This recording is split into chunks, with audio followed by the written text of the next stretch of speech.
Ndewo, welcome back. And today we'll be talking about some Igbo words and what we call them in English language, or some Igbo sentences and what we call them in English language. Nne, mother. Nne, mother. Nne m, my mother.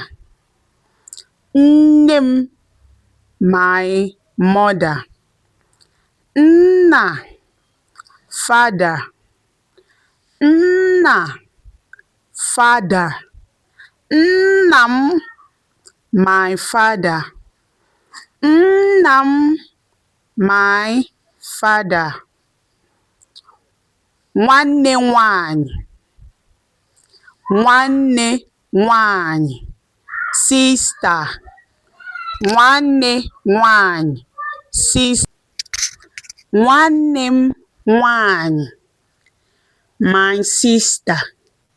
Nwanne m nwanyị. My sister. Nwanne nwoke. Brother. Nwanne nwoke. Brother. Nwanne m nwoke. My brother. Nwanne m nwoke. My brother. Uncle.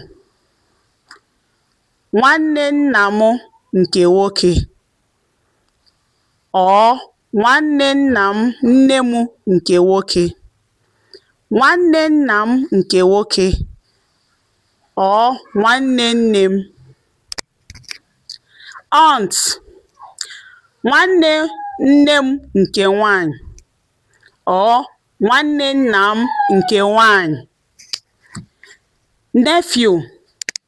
Nwa nwoke nwanne m nwanyị, or nwa nwoke nwanne m nwoke. Niece. Nwa nwanyị nwanne m nwanyị, or nwa nwanyị nwanne m nwoke. Uncle. Nwanne mama m, or nwanne nne m.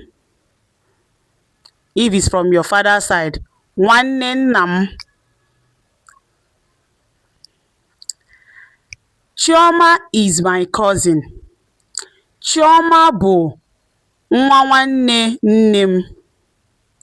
Chioma bụ nwa nwanne nne m, or Chioma bụ nwa nwanne nna m. Chioma bụ nwa nwanne nna m. Chika bụ nwanne m.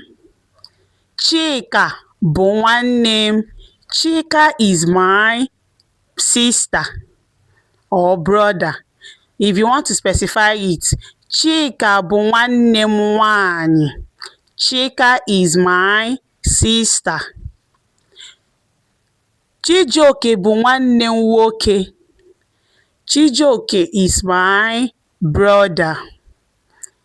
Chijioke bụ nwanne m nwoke. Chijioke is my brother. Nne m gara ahịa. My mother went to the market. Nna m gara ọrụ. My father went to work. Nna m gara ọrụ. My father went to work. Nne m na-esi nri. My mother is cooking. Nne m na-esi nri. My mother is cooking. Nna m nọ n'èzí. My father is outside. Nna m nọ n'èzí. My father is outside. Ụmụnne m jere ụlọ akwụkwọ. Ụmụnne m jere n'ụlọ akwụkwọ. My siblings, or my brother and my sister, went to the school. Ụmụnne m jere n'ụlọ akwụkwọ. My siblings went to the school. Thank you for staying tuned. See you in my next video. If you have any question, you can drop it in comment section. Thank you very much. Daalụ.